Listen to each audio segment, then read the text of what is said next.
Welcome to Nature Calls, Conversations from the Hudson Valley. Our team's goal is to present science-based information about gardening and all things nature in New York's Hudson Valley. Hosts Jean and Tim, along with team members Teresa and Linda, are master gardener volunteers for New York's Columbia and Greene counties. So if you're interested in gardening or nature or nuggets of information about what's happening outside your door, settle in. Enjoy the conversation. Whatever the season, we have something to say.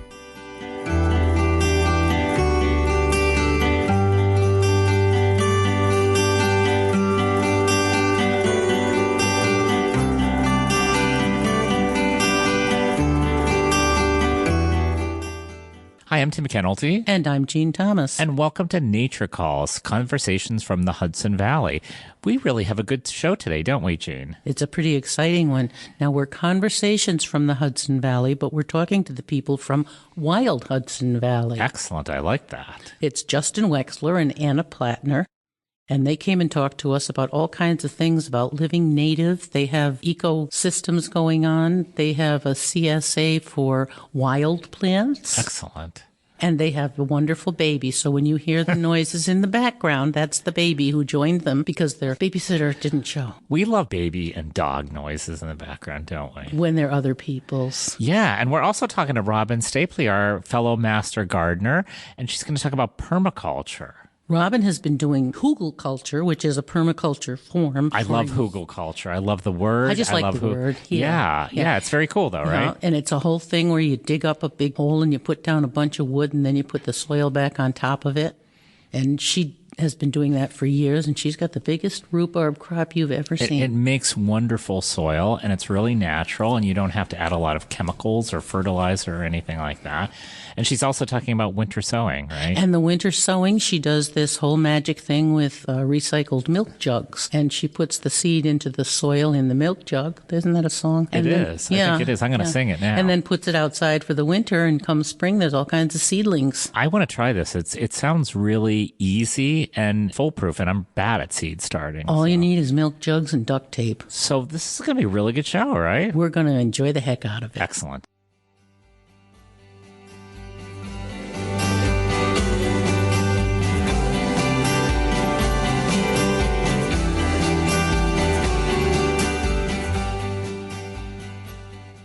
Hello, welcome to Nature Calls, Conversations from the Hudson Valley. I'm Jean Thomas. And I'm Teresa Golden. Today we're chatting with Anna Plattner and Justin Wexler of Wild Hudson Valley in Freehold, New York. Anna has a B.S. cum laude in natural resources from Cornell, has actually worked for Cornell Cooperative Extension of Greene and Columbia counties, and was a former manager of American Ginseng Farm, the largest wild simulated ginseng farm in the world. Justin has a B.A. in history and a professional certificate in environmental policy from Bard College. Oh, and an M.A. in teaching, also from Bard. He's also a former Cornell Cooperative Extension employee. That's a lot of credentials, but wait, there's more. Justin is writing a book about ethnoecology. That's a result of years of research on the local indigenous practices and customs within the native ecology. That's quite a resume. You do know we're going to ask you a pretty easy question, so you might be overprepared. But let's start with what you do anyway. I've looked at your website and your Facebook page, and you do a lot of things to educate and engage the public with our greatest resource, the native world around them. Why don't you list a few of the projects you have ongoing, and then we can go down the list. I'm really curious about several things. Yeah, and today we have our baby with us in the background. So if you hear a little babbling, that's Karina. She's 11 months old. So our newest project that we have going on is our Eco Camp. Since 2013, we've been teaching about ecology, agroforestry, the native history of the Hudson Valley, and we would always have people come for, a few-hour workshop. And we wanted to have a way to give people a more immersive experience. So this year we launched 4 campsites on our property, on our forest farm, and it's on the border of Freehold and Cairo. So sometimes we say Cairo, sometimes Freehold.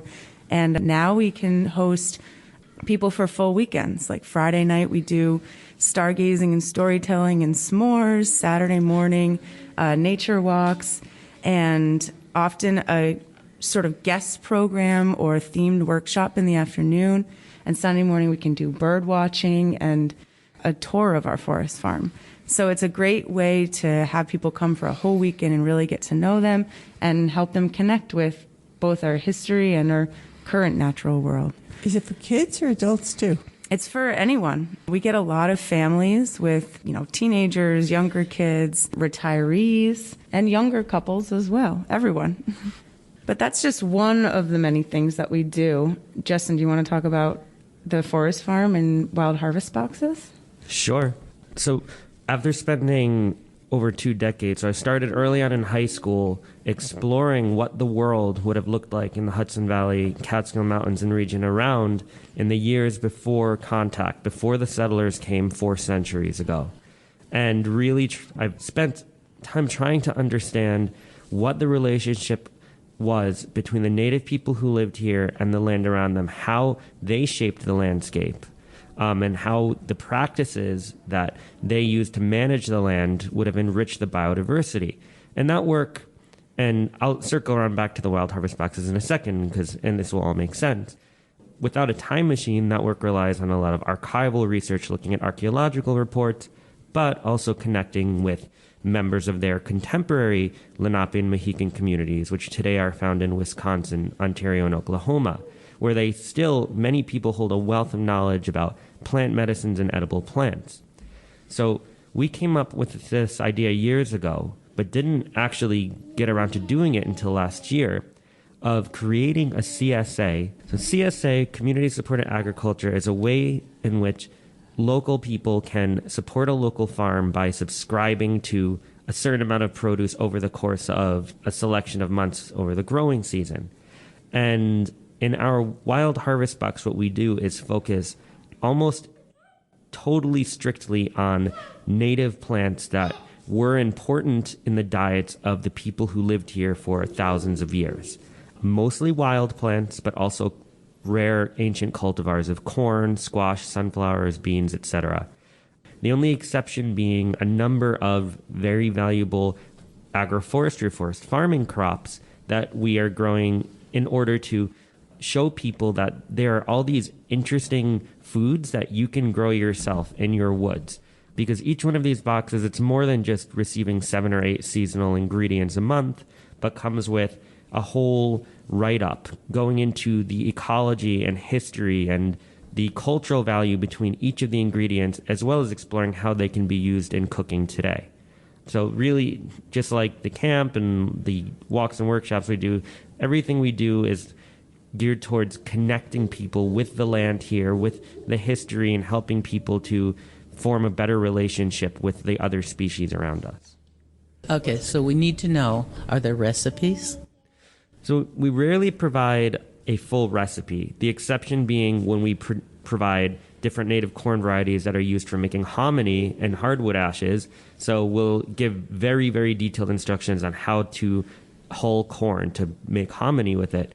Mostly we just point people in the right direction, and we'll say such and such wild green can be cooked as you would spinach. So we'll compare it to something that people are familiar with.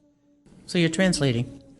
Yeah, basically. Yeah, that's great. That's great. Now, I know you do a lot locally with the Cooperative Extension, with nature walks at the Seusla Forest, as well as your own property. How many walks do you do in a year in these programs? I know you're very busy. That's a good question.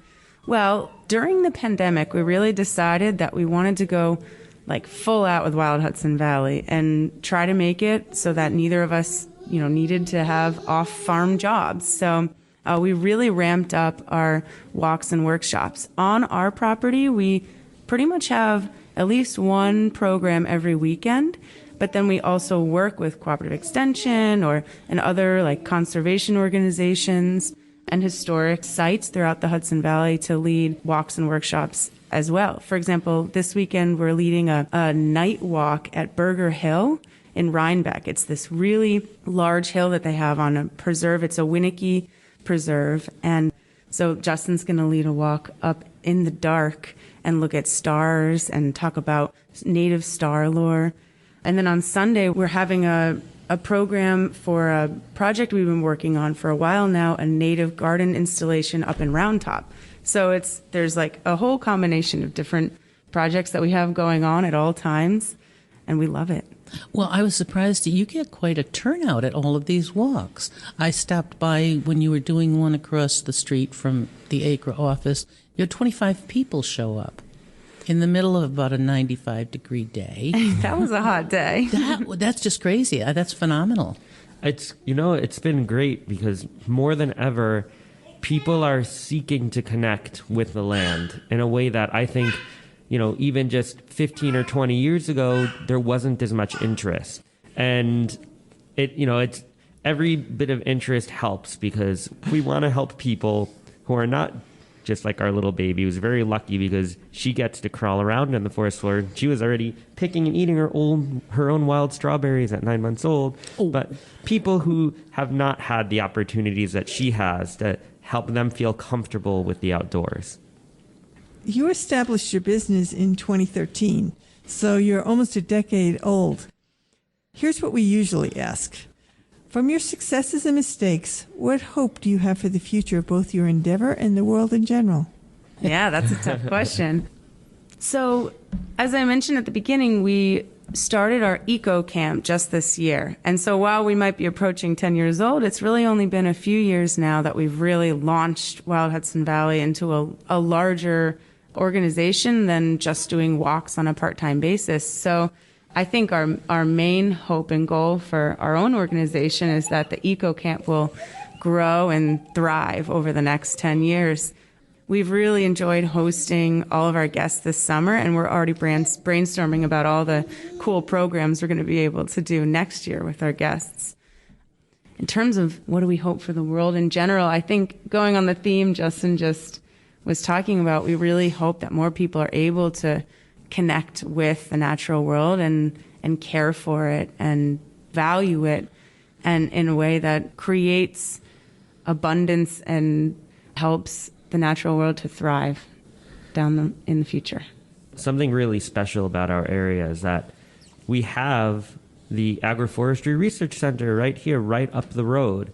And a half hour away, we have the Hike Preserve and Biological Research Station. So one of the things that I find so unique about this area to the north of the Catskill Mountains is that we have places like CCE and the Agroforestry Research Center right here, or the Hike Preserve and Biological Research Station just to our north. And, both here and the Hike Preserve were hugely influential to Anna and myself growing up.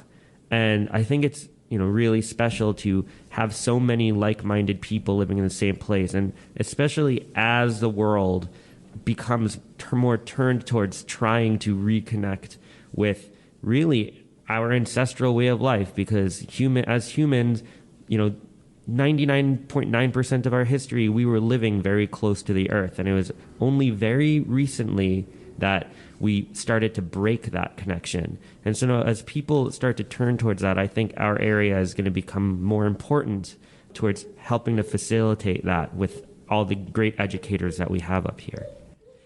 Do you think that reconnection will help us adapt better to what's coming from a climate change point of view? I hope so. At the very least, just the empathy that I think people gain towards other species and towards the landscape as a whole will help towards people making better decisions, whether that be towards something as small as, the vehicle that you drive, or, the food that you're eating, towards the much larger, more important decisions when it comes to, political choices maybe. I think that every little bit helps in that, helping the people to empathize and care about and realize that they're part of a greater whole will ultimately help society on a much larger level. Empathy. That's very, very interesting viewpoint. This has been fun, especially because you brought your bonus, who is I think, absolutely your stake in the future. You've got the belief and the abilities to maybe help everybody else be able to reproduce. And she's gorgeous, and she has a lovely radio voice. Thanks. Well, I will say that was not an easy decision to make. A lot of our friends who are our age are intentionally not having children because they are very worried about the future that they'd be bringing them up into. But we decided that we have hope for the future. Well, bravo. We know that you have a website and a Facebook page. We'll put those links in with our webpage information about the podcast. Thank you, all thanks three. so much for having us. Thank you. Okay, and thank you for sharing.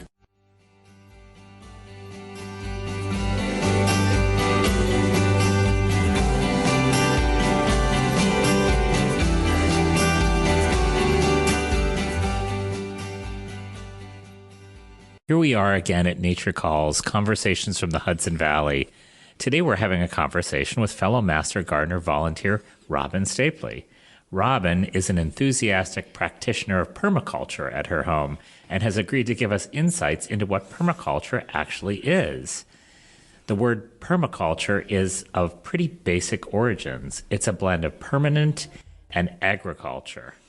Robin, how did permaculture come to be? I understand it began in the 70s in Australia. Could you tell us a little bit about that and how it works? Yes, it was started by a couple of men, Molson and Holmgreen, and they devised 12 basic principles that can be used anywhere in the world. And they had decided that using these 12 principles, that within 1 decade, if everybody abided by these 12 principles, that everyone would have clean air, clean water, and plenty of food throughout the whole world. And that hooked me. Okay, that's a lot to absorb. There's a whole movement worldwide to encourage permaculture, right? And it varies by region, as it must be adapted to the ecosystems available. It sounds like at least somebody's trying to combat climate change by making their little part of the earth healthier. Do you have an example? Sure. I immediately after hearing the podcast, I started looking and investigating the 12 principles. The first one I found actually the most difficult, which is to observe your land and see what it wants to do. And I live on a well, and my basic problem was watering my gardens and being conscious of my well. And to do this, my garden always was dry. So I started investigating after several years of observing that how was the best way to work this. And I found that if I dug ditches in and around my garden, 2 feet deep and 2 feet across, and filled it with mulch, mostly wood chips, that would be one way of preserving the water that fell during either snowstorms or hurricanes that hit our area. I only have a little less than half an acre, so it's pretty easy to figure the observing out. But the problem that happened was when I dug this dirt, and it was dirt at the bottom of the 2 feet because it had never had any kind of compost added. What am I going to do? You had to take the dirt out, and I found that hugelkultur was the best way to add mulch and make the raised beds and have a place to put all this dirt, which would turn into soil. Hugelkultur is putting any kind of scrap wood, laying lengthwise, starting with the larger ones and filling in with any kind of scrap wood, twigs that are falling, and just making a mound and putting this dirt from the ditches that I was making on top of it. And eventually it would rot, and in the meantime would add mulch to the system. So, Tim, before I mention that Cornell has a master's program in permaculture, and in fact all land-grant universities I've looked at have, I'm going to give you the opportunity to say hugelkultur. Hugelkultur. I love that word. I love that word, hugelkultur. And I am so impressed that you were patient and observed your land. I don't think I'd be so patient. I'm completely impatient. So that's wonderful. And you figured out what to do with your land. It's amazing. What needed to come first? And that was my water. And water is a big system all around the world. One of the main reasons it works. And in this program that I took from Oregon State, which is a land grant college also. It was a month-long course. They kept on emphasizing that water is one of the things that's getting worse and worse in our system. But anyway, so I have my garden laid out now. It's larger than it used to be, and I have these paths. And every year or two, you have to fill the paths up. You don't have to do much to the whole Hugelculture. And so we are working with that system. And one thing you do have to water still, and the only thing I have to water still, is my new little seedlings I make. As far as starting the seeds, now let's look at an even smaller kind of home gardening. Let's converse about a method you introduced at a Master Gardeners meeting. It has elements of recycling, energy conservation, and reduced maintenance gardening. Plus, it's fun to do with kids. It's milk jug winter sowing. I did a little poking around the internet because I was curious about how this particular method started. I mean, we already know about starting seeds in egg cartons and recycled containers, but it was always indoors. So I found out that a woman named Trudy Davidoff was frustrated because she had so little space indoors and figured out how to make mini greenhouses for seeds she knew were hardy. The rest is history. There's even a huge Facebook page dedicated to winter seeding that goes into amazing detail, and YouTube has bunches of videos. Yeah, so what materials do we need to start? How do we put all of this together, Robin? Well, almost everyone has in their house or from their neighbors gallon milk containers or orange juice ones, large ones, and you clean them first. And then you'll need something to poke holes in the very bottom of it for drainage. And I find I have a broken tool that works well at that. Just put like 20 or so in the bottom. Then about 4 inches up, you slice around except where the handle goes down. And you leave about 2 inches where the handle is connected to the top. And so that's the hinge that will help hold it all on together. Next, you need some kind of soil, and it's best to use stuff that's from the store that supposedly is not contaminated with all kinds of things. So that sterilized soil. Sterilized, perfect word. And this soil, this sterilized mix, you want to put in a large container and put quite a bit of water in it. Not so that you wring it out, but so that it's nice and moist. That's what they call friable, just in case you needed to know. And you pat it in to the bottom half of the gallon jug. And then, if you're daring, you can sprinkle seeds on the top and put a little more of the sterile soil on. But I find that when it grows, you have 50 seeds in this small area, and that doesn't work for me. So what I do, if there's things like broccoli, I put a lot of holes in. But for some things like nasturtium seeds, I will just put 9 or 16 in holes, poking it in with my finger, and put 1 seed in each one. And I put them outside. Well, first, you have to somehow make some label. You cannot write on the outside of the container. I have gotten where I put actually the seed packet inside. Markers will not last well at all. You think you have marked them well enough. Anyways, I find I put the container something inside with what is in there. Usually you can tell generally by the leaves, but when it gets into that broccoli family, they all look the same. But anyways, then you tape it, and I always use the strongest duct tape I can because with all the weather it's going to take, it will peel off. And then you I put it in a place where it's against a stone wall and it gets just morning sun, and leave it. Keep the top off so air can come in and out, and it works. So, and what time of year are you doing this? I want to do this right now. Do you do it in February? Do you do it in March? When do you do it? Well, Some people say you have to start them later. I do all my seeds in one day. Tomato, coleus, I do them all in one day. And they sprout when they're supposed to sprout. They're outside, and my problem with starting things inside was I always forgot to water them for a week. And you can't forget. And this is wonderful because you don't have to ever water them.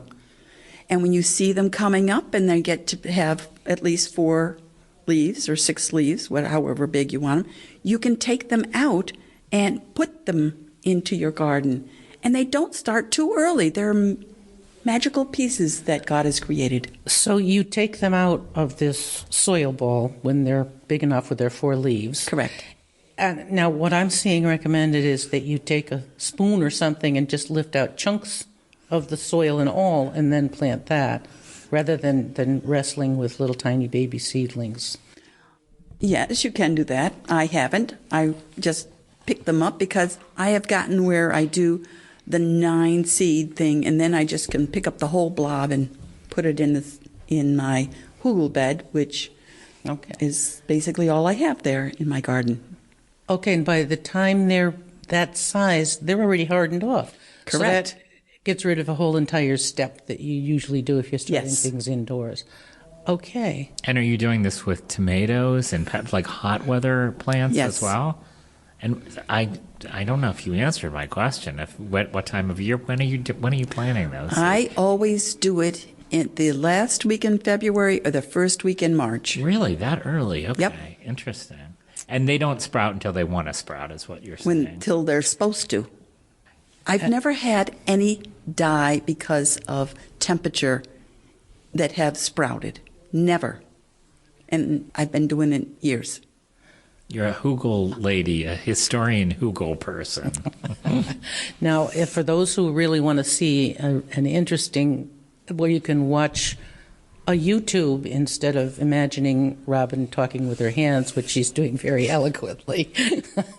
Yeah, there is a link to that. It's the Master Gardeners at the University of Maryland have made a wonderful photo presentation. It's called All the Dirt on Winter Sowing. Well, today we've talked about permaculture on a grand scale to heal the earth, then a particular hugelculture garden. Then we even got to a smaller scale with some milk jug gardening that I'm really interested in trying. It can be used to start the seeds to plant the permaculture gardens to heal the earth. Holy circle of life. I'm hungry now. Me too.